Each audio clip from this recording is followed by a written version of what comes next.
Oh boy, what have we got coming for us superhero-wise in 2024? Not a whole lot.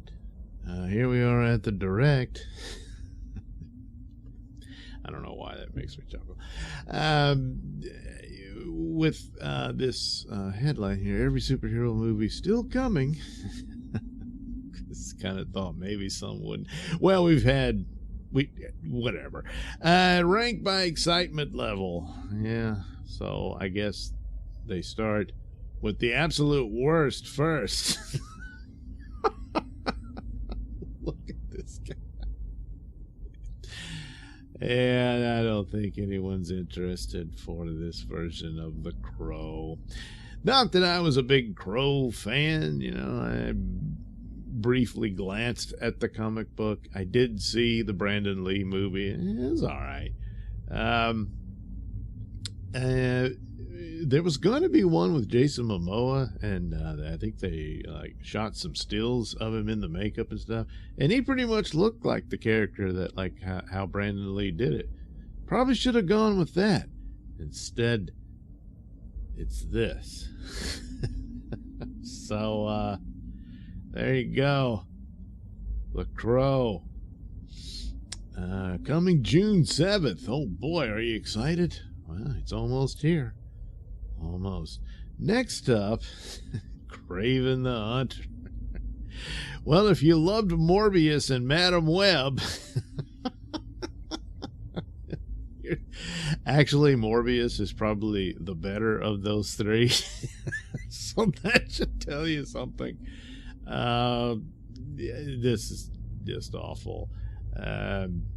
Meanwhile, apparently, what's his name here is going to be the next James Bond, so don't worry about him. If he's got that deal, then he'll be fine. Oh yeah, Aaron Taylor Johnson, yeah, kick ass, and Quicksilver from the Avengers. Here he is, trying to be Kraven. Given the chance in an actual Spider-Man movie, could he have made a good Kraven? I guess we'll never know. No, I guess not. So, Sony's Spider-Man universe. Yes, a bunch of Spider-Man movies with no Spider-Man. So they got to rewrite the character where he's a protector of the natural world and an animal lover. He was Kraven the Hunter.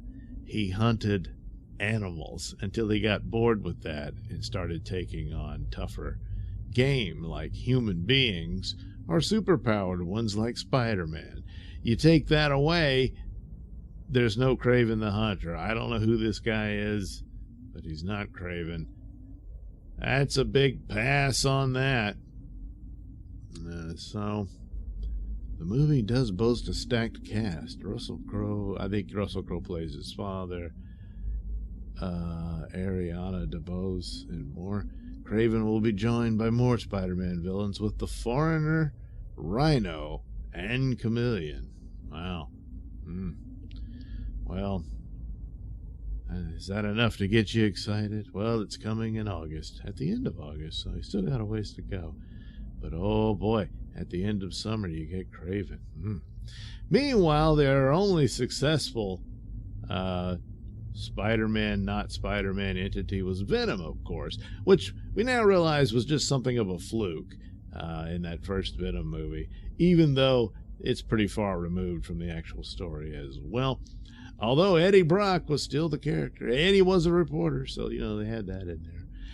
And Venom's from outer space and all that sort of thing. So they, a good bit of it, more than most. And but still, it's just another Spider-Man movie with no Spider-Man. So teases aplenty, having him show up in the No Way Home thing and all that.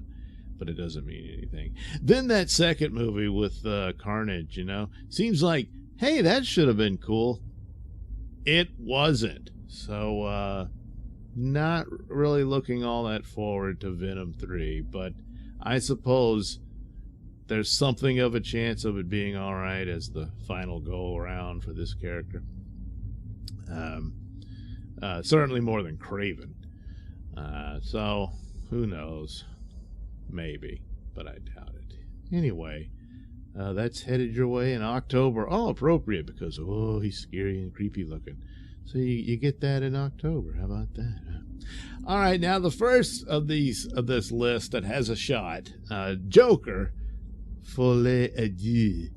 Gonna have a lot of songs in it, but hopefully, they showed that there's a bunch of songs going to be on the soundtrack album, and I don't know that necessarily means that all those songs will be in the movie. I mean, at least 2 or 3 will be in the end credits, But they do that all the time because whatever music that Warner has the rights to, they dump it on some album. Some songs that some artist just never released or whatever.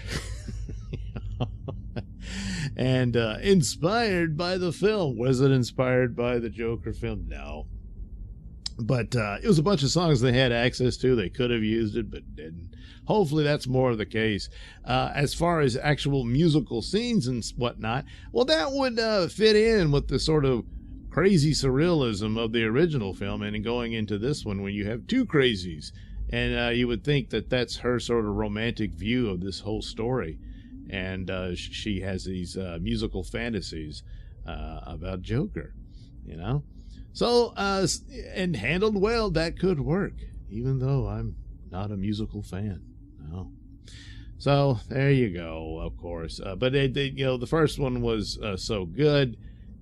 Same team, this weird take on the Joker.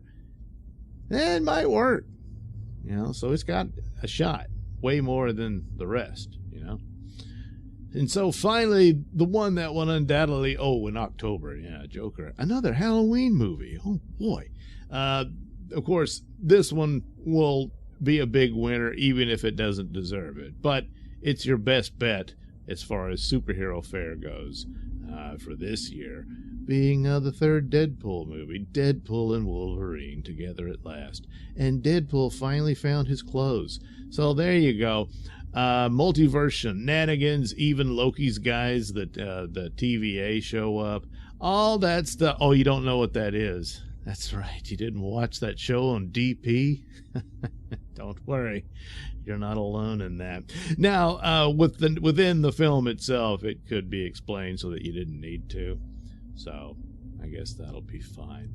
So that's your best bet. Deadpool and Wolverine.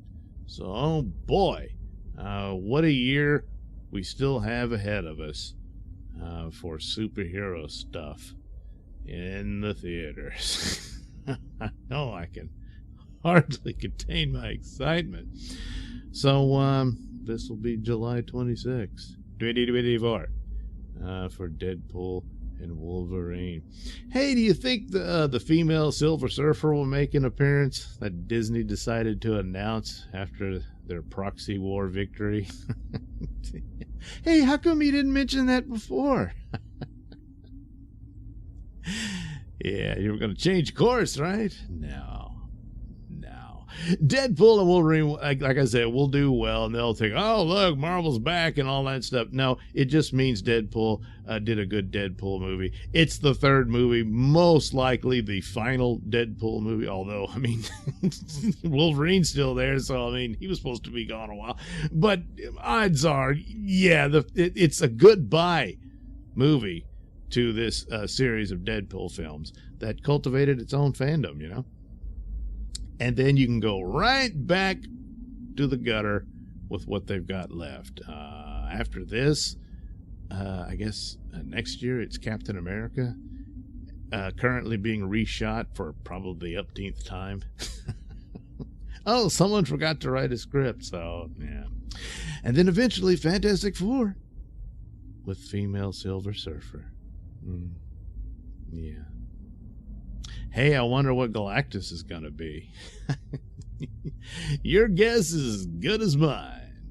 There you go. But for now, it's Deadpool and Wolverine's year.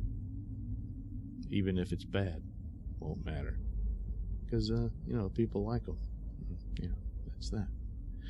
But expect all kind of variants and stuff and shenanigans in there. So I'm kind of curious. A little. that they would throw that in there and maybe even allude to the Fantastic Four being from an alternate universe, being stuck in the MCU or some crap like that, you know. So maybe there's like multiple Silver Surfers, you know. Do something like that. I don't know. It doesn't really matter. Anyway, there you go. Deadpool and Wolverine, and maybe Joker getting second spot, you know, and then Venom being a distant third. That seems likely.